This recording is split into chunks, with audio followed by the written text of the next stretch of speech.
Добрый день, в эфире программа «Елге Казмет». В нашей стране, как и во всем мире, одним из условий проживания в государстве является оплата налогов. Какие налоги оплачивают граждане нашей страны, как открыть ИП, какие процедуры должен проделать гражданин, прежде чем закрыть ИП? Ответы на эти вопросы и другую полезную информацию мы узнаем у гостя нашей программы. Бирюкова Галина Васильевна, руководитель управления по разъяснительной работе Департамента государственных доходов Павлодарской области, у нас в студии. Добро пожаловать на нашу передачу. Как открыть ИП? Как приостановить деятельность? Что нужно делать для того, чтобы закрыть ИП? Как это сложно? Каков этот процесс? Могли бы вы подробнее рассказать об этих процедурах? Ну, хочу сказать, что вот как раз все эти три направления – это три отдельных кейса. Кейс вот как раз как зарегистрировать ИП. Сейчас у нас именно регистрация индивидуальных предпринимателей, она носит уведомительный характер с 2017 года.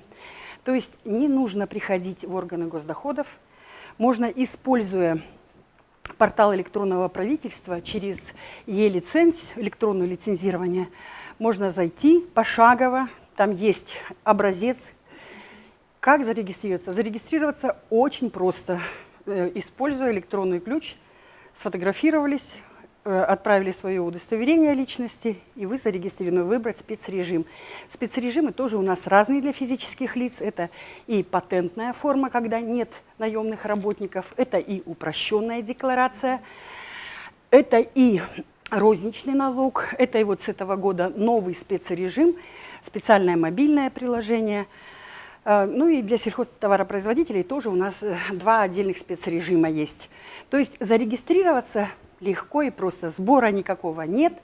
Буквально в течение суток происходит регистрация. Проверить можно на сайте Комитета госдоходов. Регистрация налогоплательщиков путем ввода ИИНа. Можно просмотреть регистрацию. В течение суток проходит регистрация. То есть нужно ЦП и подать заявку? Совершенно верно. Это через, используя вот именно через ЕГОВ. Да, можно зарегистрироваться сейчас очень просто, даже через Каспий банк. Сейчас Каспий банк, да, тоже такую функцию ввел. И поэтому через Каспий банк, через мобильное приложение может также зарегистрироваться, пройти этот путь и открыть ИП. Приостановить деятельность. Да, бывают разные случаи, когда у налогоплательщика, может быть, сложилась такая финансовая ситуация, какие-то вот, например, ну, может быть, он рассчитывал на какие-то поступления, а их нет, либо все люди, может быть, он заболел, и поэтому он может временно приостановить свою деятельность до 3 лет. Для этого необходимо также в электронном формате, но уже через, так как он уже зарегистрирован, мы уже с ним будем взаимодействовать через электронные ресурсы, может приостановить деятельность через кабинет налогоплательщика. Зайти в кабинет налогоплательщика, формы налоговой отчетности, выбрать заявление на приостановление и приостановить свою деятельность. Ну и третий кейс – это закрыть ИП. Закрыть ИП тоже можно двумя способами. Это первый способ по упрощенной форме. Если у налогоплательщика он не является плательщиком налога на добавленную стоимость, если у него нет задолженности перед бюджетом, он также через кабинет налогоплательщика, через электронный ключ заходит, заполняет заявление, составляет ликвидационную отчетность, отправить. И в течение 10 дней при проверке всех документов, если он ничего нигде не должен, если у него состояние расчета с бюджетом по нолям, предприятие закрывается. И по патентной форме здесь еще проще. То есть патент – это как разрешение форма. И чем она отличается, что налогоплательщик для того, чтобы работать по патенту, он вносит плату.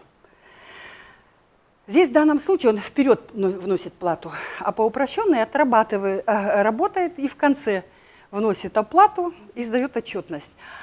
А значит, по патенту, если в течение 60 дней налогоплательщик, который работает по патенту, он никаких действий не предпринял, или если, например, на 3 года ИП приостановила деятельность и потом никаких действий не совершила и расчетов никаких нет задолженностей перед бюджетом, автоматически предприятие закрывается. ИП тоже закрывается. А второй вид – это когда, например, налогоплательщик является плательщиком налоговой на добавленную стоимость, если, например, он осуществляет функции внешнеэкономической деятельности. В данном случае тогда в общеустановленном порядке ликвидация состоит. Для этого необходимо также заполнить заявление через информационную систему, необходимо сдать ликвидационную отчетность, снять с учета контрольно-кассовый аппарат. Проверка будет проведена. При необходимости, может быть, налогоплательщик приглашен в органы госдоходов для уточнения каких-то моментов. Это когда вообще установлено. Какие сроки ликвидируются? Если после по упрощенной, заявления? в течение 10 дней. Если в общеустановленно, порядка 30 дней. Да. Спасибо за ответ. И еще хотелось бы задать вопрос. Вообще, какая работа проводится с налогоплательщиками, в частности, с бизнесом, с физическими лицами, именно по доведению информации, по уплате налогов, по сдаче отчетности? Ну, в целом, какая разъяснительная работа органами госдоходов проводится? Ну, это как раз моя территория. Это взаимодействие с бизнесом, это взаимодействие с налогоплательщиками нашими, физическими лицами. Давайте посмотрим на следующий слайд. Ну, во-первых, мы проводим работу по пропагандированию и именно получению электронных государственных услуг. Это вот такая работа проводится, мы проводим и прямые эфиры в соцсетях, ну, также и вся разъяснительная, как на площадке Акимата области, так и в социальных сетях непосредственно департамента госдоходов. Мы выступаем и на наших местных телеканалах.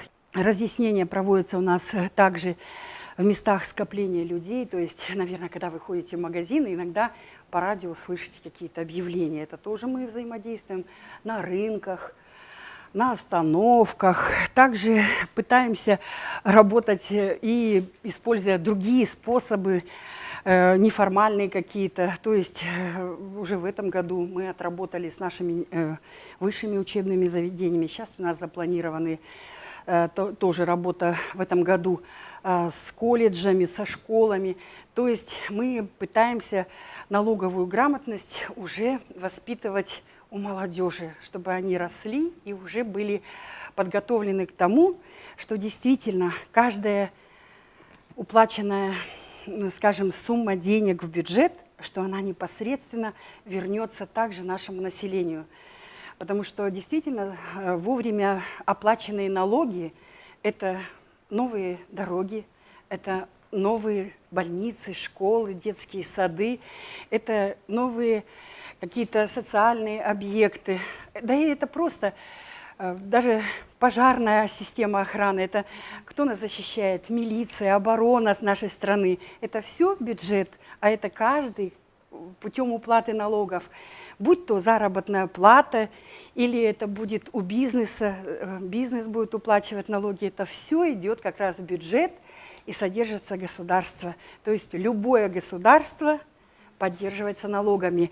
Ну и на следующем слайде, наверное, просто скажу, что наша разъяснительная работа уже вот в текущем году мы разместили порядка 24 статей социальных, печатных СМИ.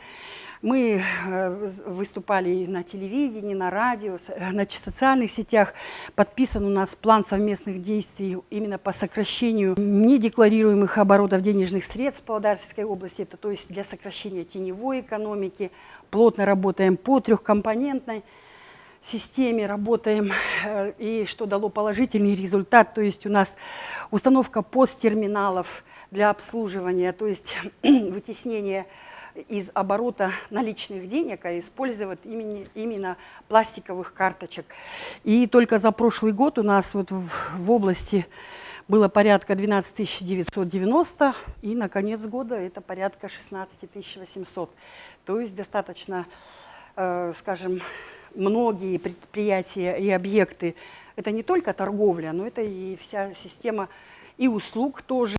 То есть там, где есть расчеты через денежные расчеты, наличные денежные расчеты. Спасибо. И заключительный вопрос, Галина Васильевна. Имеется ли у органов госдоходов обратная связь с налогоплательщиками? Куда и как можно обратиться жителям области именно по интересующимся их вопросам налоговой службы? Давайте посмотрим следующий слайд.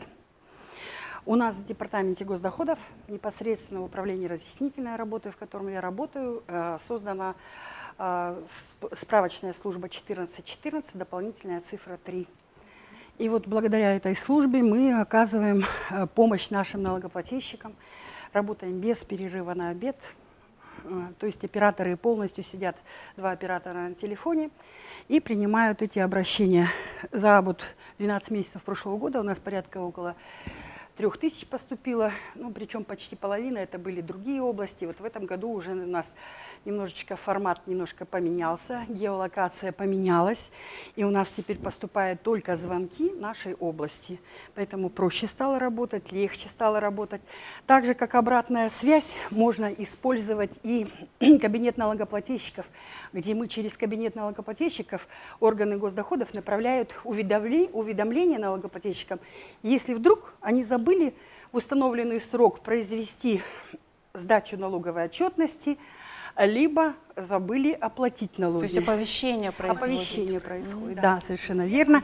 Ну и следующий слайд хотела бы сказать, что у нас достаточно мы активно используем социальные сети. Ну, сейчас у нас практически все. Это и правильно, эффективнее, наверное. Да, от мала до велика, наверное, используют социальные сети. Кому как удобно. У нас есть и Твиттер, у нас есть и Фейсбук, у нас есть Инстаграм, Телеграм, у нас есть страница на сайте.